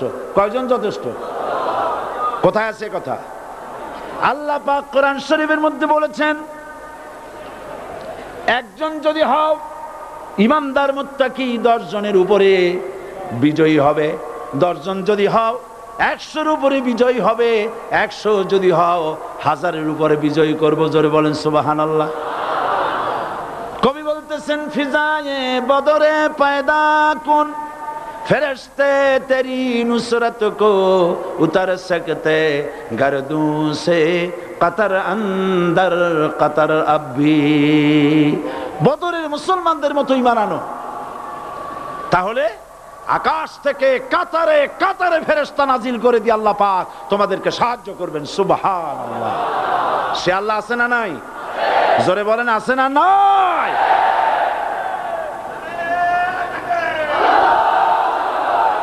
সেই আল্লাহ রাব্বুল আলামিন কোরআনে কারীমের ভিতরে আয়াতুল কুরসির মধ্যে বলে দিয়েছেন, আল্লাহু লা ইলাহা ইল্লা হুয়াল হাইয়ুল কাইয়্যুম। প্রাণ খুলে সবাই পড়েন, বসা মানুষ, দাঁড়ানো মানুষ। আল্লাহু লা ইলাহা ইল্লা হুয়াল হাইয়ুল কাইয়্যুম। আল্লাহ রাব্বুল আলামিন, তিনি ছাড়া কোনো ইলাহ নাই, তিনি সার্বভৌমত্বের মালিক কেউ নাই আল্লাহ ছাড়া। এই কথা মানুষকে ঘোষণা করতে হবে। বাধা, এই কথা বললেই বাধা দেবে কয় শ্রেণীর লোক? 3 শ্রেণী। প্রথম শ্রেণী হচ্ছে কে? রাষ্ট্রশক্তি। আজও তারা বাধা দিচ্ছে। আল্লাহর আইন দিয়ে দেশ চালাও, তারা তাদের মন মর্জি মোতাবেক আইন দিয়ে দেশ চালাবে। আল্লাহ পাক বলছেন, আলা আলাহুল খালকু ওয়াল আমরু। সৃষ্টি যার, আইন চলবে তা। কারো বাবার আইন চলতে পারে না, নিজেদের তৈরি করা আইন চলবে না। ইনিল হুকমু ইল্লা লিল্লাহ, একমাত্র আইন চলবে কার? এই আইন রাসূল করিম সাল্লাল্লাহু আলাইহি ওয়াসাল্লাম মদিনায় কোরআন দিয়ে প্রতিষ্ঠিত করেছিলেন। আল্লাহর বিধান, আল্লাহর সার্বভৌমত্ব কায়েম করেছিলেন। কোরআন সংবিধান হলো, চুরি বন্ধ হলো, ডাকাতি বন্ধ হলো, জেনা বন্ধ হলো, হত্যা বন্ধ হলো, ধর্ষণ বন্ধ হলো, সব কিছু বন্ধ হয়ে গিয়ে মুসলমানেরা শান্তি লাভ করলো, পৃথিবীর মানুষ শান্তি লাভ করলো। সুবহানাল্লাহ বিহামদিহি। আজ মুসলমানেরা শত্রু চেনে না, বন্ধু চেনে না। বন্ধুকে বানায়েছে শত্রু, শত্রুকে বানায়েছে বন্ধু। কে বন্ধু কে শত্রু চিনাই দিবেন কে? আল্লাহ। বলেন কে দিবেন? আল্লাহ রাব্বুল আলামিন কোরআনে কারীমের মধ্যে পরিষ্কার করে বলেছেন, লাতাজিদান্না আশাদ্দান নাসি আদাওয়াতান লিল্লাযীনা আমানুল ইয়াহুদা ওয়াল্লাযীনা আশরাকু। আল্লাহ পাক বলছেন, হে রাসূল, মানুষের ভিতরে দুইটা শ্রেণী মুমিনদের জন্য সব থেকে জঘন্য দুশমন। কয়টা শ্রেণী? দুইটা। একটা হলো ইহুদ, আর একটা হলো মুশরিক। একটা হলো ইহুদি, আর একটা হলো মুশরিক। এটা হলো তোমাদের দুশমন। আর আজ আমাদের দেশে, পৃথিবীর বিভিন্ন দেশে মুসলমানেরা মুশরিকদের সঙ্গে সম্প্রীতি বাড়াচ্ছে, মুসলমানদের সাথে শত্রুতা বাড়াচ্ছে। আজ আমার দেশে পূজা পার্বণে বাধা নাই। পূজা পার্বণে বাধা আছে? পূজা পার্বণে বাধা নাই। বাধা কোথায়? কোরআন শরীফের তাফসীর মাহফিলে। কোরআনের তাফসীরের মাহফিলে বাধা দেওয়া হচ্ছে। গান বাজনায় 144 ধারা নাই, কিন্তু কোরআন শরীফের মাহফিলে 144 ধারা দেওয়া হচ্ছে। যারা দিচ্ছে তারা আবার ওমরাও করে, হজও করে। ওরা আমাদের বলে আমরা নাকি ধর্মের নামে রাজনীতি করি। বলে না? আমরা নাকি ধর্মের নামে রাজনীতি করি। আমি বলি, ধর্মের নামে আমরা রাজনীতি করি না, আমরা ধর্মীয় রাজনীতি করি। কথাটা বুঝে আসছে কিনা? ধর্মের নামে রাজনীতি তো সেই ব্যক্তি করে 1996 সনের নির্বাচনের আগে যিনি মাথায় পট্টি বেঁধেছিলেন, যিনি শপথ গ্রহণের সময় হাতে তসবিহ পড়েছিলেন। ধর্মের নামে রাজনীতি তিনি করেছেন। আজ অনেকগুলি ডিগ্রি পেয়েছেন তিনি, অনেকগুলি ডিগ্রি পেয়েছেন। কয়টা? মুখস্থ হয়ে গেছে আপনাদের।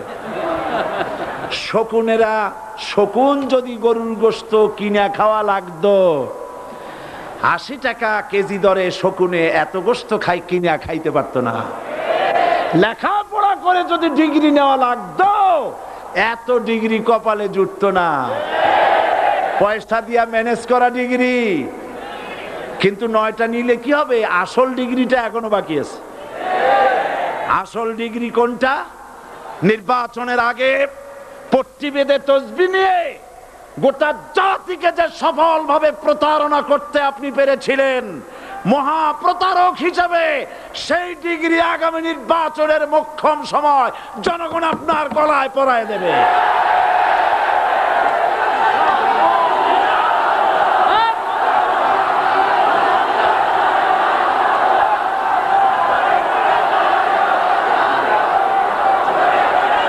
সুতরাং ধর্মের নামে রাজনীতি নয়, আমরা ধর্মীয় রাজনীতি করি। আমরা এই কোরআনের রাজনীতি করি। এই কোরআন নিয়ে বাঁচতে চাই, এই কোরআন নিয়ে মরতে চাই। এই কোরআন থেকে আমাদেরকে বিচ্ছিন্ন করতে চায় কাফের, বেঈমান, মুশরিকেরা। ও আমার জাতি, কোরআন থেকে যারা বিচ্ছিন্ন করতে চায়, তোমরা কি তাদের বিরুদ্ধে জিহাদের জন্য প্রস্তুত থাকবে?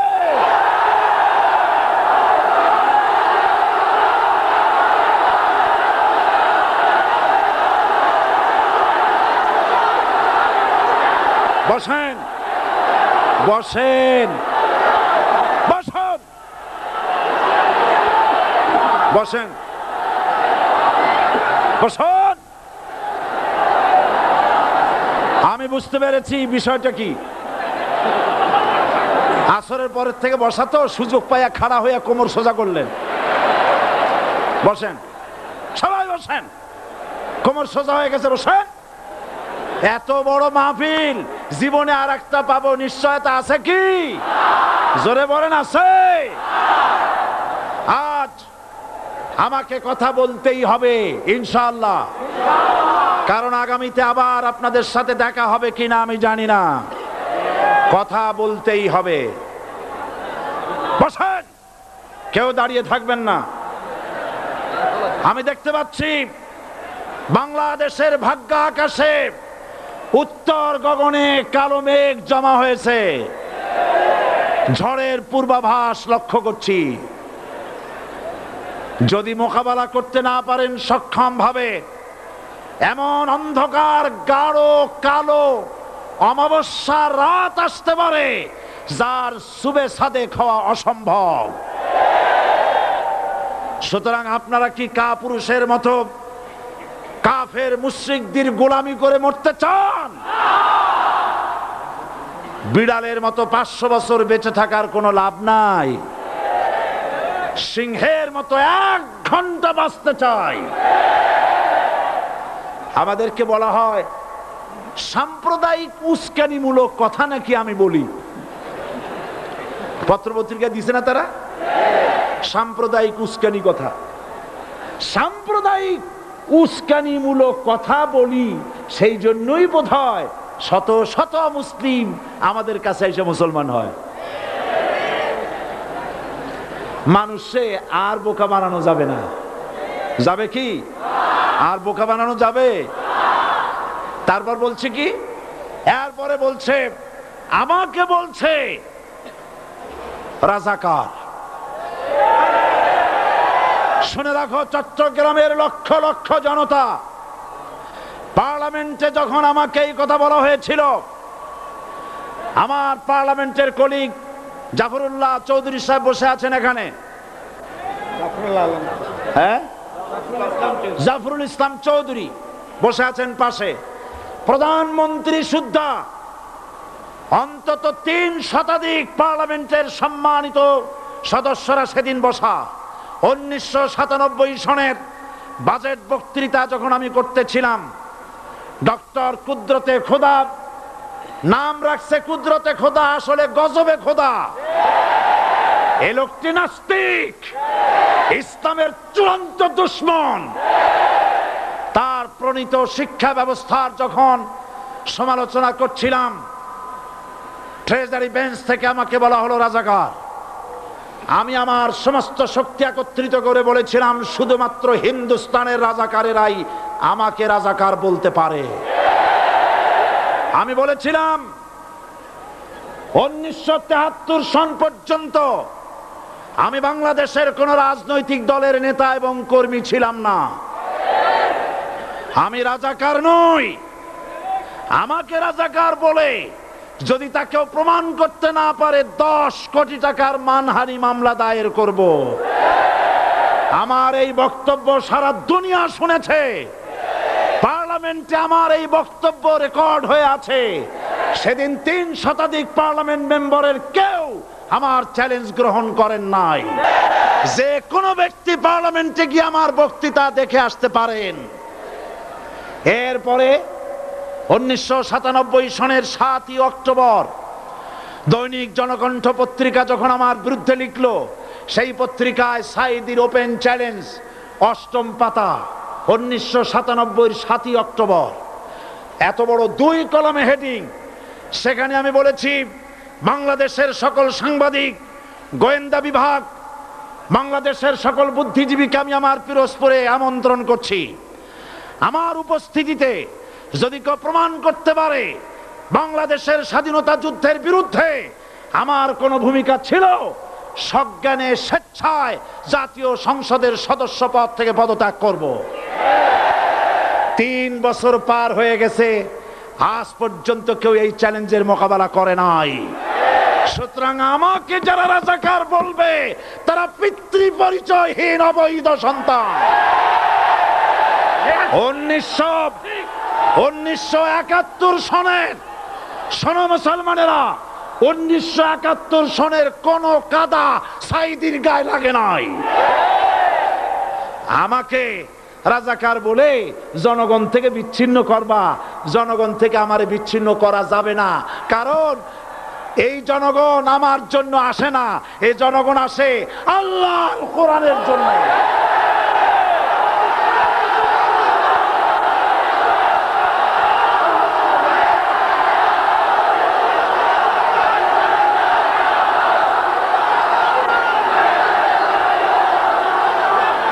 আজকে আর যারা ইসলামের কথা বলে, যারা ইসলামের কথা বলে তারাই রাজাকার, তারাই মৌলবাদী।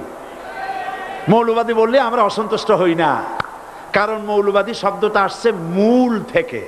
মৌল শব্দ এসেছে মূল থেকে। মূলবাদী তার মানে যারা মূলে আছে। মূল হলো কোরআন, মূল হলো হাদিস, মূল হলেন আল্লাহ, মূল হলেন আল্লাহ রসুল। আমরা আছি মূলে। এখন বলেন তো মূলের শক্তি বেশি না আগার শক্তি বেশি? আমাদের যারা মৌলবাদী বলে ওরা হলো আগাবাদী। মূলে আছে কত কোটি? 12 কোটি। মূলে আছে কত কোটি? আর আমাদের যারা মৌলবাদী বলে ওই থাকো গাছের আগায়, আমরা মূলে। লাভালাভি বেশি করবা না, 12 কোটিতে গাছের গোড়া আসতে নানা দেবে, মামু বাড়ি দিল্লি গিয়ে পড়বা, বাংলার জমিনে জায়গা হবে না। এ কথা বিশ্বাস করো। বাংলাদেশের মুসলমানদের শরীরে এক বিন্দু রক্ত থাকতে শয়তানের তৈরি করা ধর্ম নিরপেক্ষ মতবাদ বাংলার জমিনে কায়েম হতে দেওয়া হবে না, হবে না।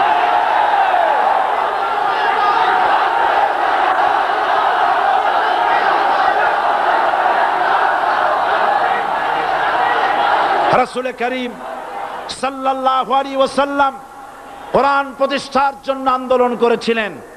আয়াতুল কুরসি আমাদের সে কথাই শিখেছে।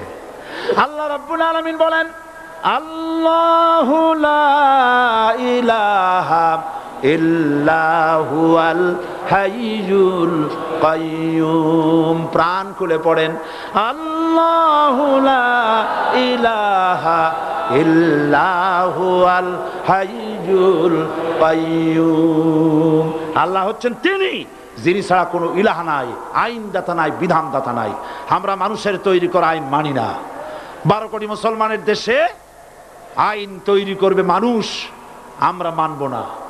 পার্লামেন্টে তৈরি হতে হবে কোরআন দিয়ে, পার্লামেন্টে আইন তৈরি হতে হবে কোরআন দিয়ে। সুতরাং ভয় যতই পান আর যতই ষড়যন্ত্র করেন, 4 দল যখন একত্রিত হয়েছে, ঐক্যবদ্ধ থাকবে, সরকার ঐক্যবদ্ধভাবে গঠন হবে, নির্বাচন ঐক্যবদ্ধভাবে হবে এবং কোরআন হবে, আল কোরআনের পার্লামেন্ট হবে বাংলাদেশে।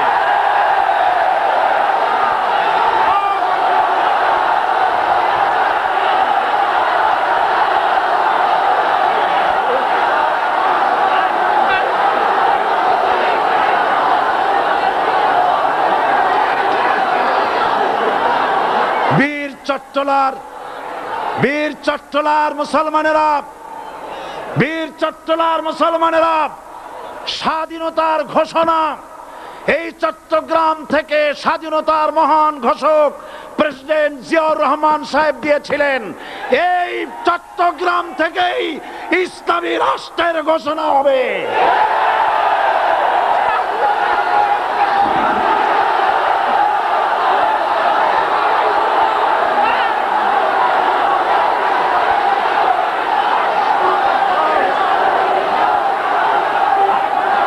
আশাবাদী আপনারা অবশ্যই তা পারবেন। আমি 100% বিশ্বাস করি ইনশাআল্লাহ। কারণ যে ষড়যন্ত্রের মোকাবেলা করে স্থানীয় রাজনৈতিক দলের নেতৃবৃন্দ কোরআনের মাহফিল সিনায় এনেছেন, আমি প্রথম দিনই বলেছি চট্টগ্রাম তাফসিরুল কোরআন মাহফিল কোন রাজনৈতিক দলের প্রতিনিধিত্ব করে না। এটা কোন জামাত শিবিরের একক সম্পদ নয়, এটা চট্টগ্রামের মুসলমানদের কলিজার টুকরা তাফসিরের মাহফিল। সুতরাং এই মাহফিল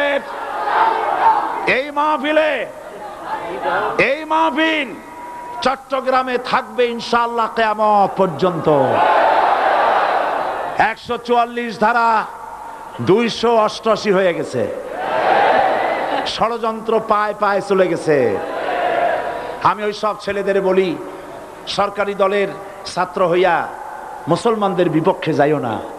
এদেশের ভাগ হয়ে গেছে দুটো শিবির, বোঝাই যাচ্ছে। একদিকে ভারতের পা চাটা গোলাম নাস্তিক মোরতাদ শ্রেণীর বুদ্ধিজীবী এবং তাদের মদতপুষ্ট সরকার, আর একদিকে ইসলামী শক্তি, ইসলামী দল আর দেশপ্রেমিক জাতীয়তাবাদী শক্তি।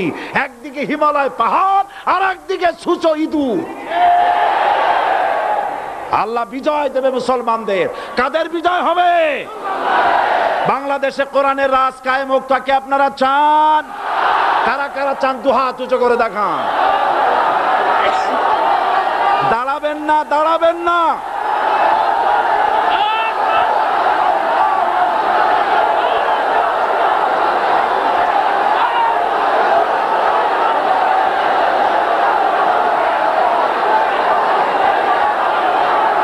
বসুন, বসুন, আবার বসেন, বসুন। জোরে সরে জিকির করেন লা ইলাহা ইল্লাল্লাহ, আরো জোরে লা ইলাহা ইল্লাল্লাহ, লা ইলাহা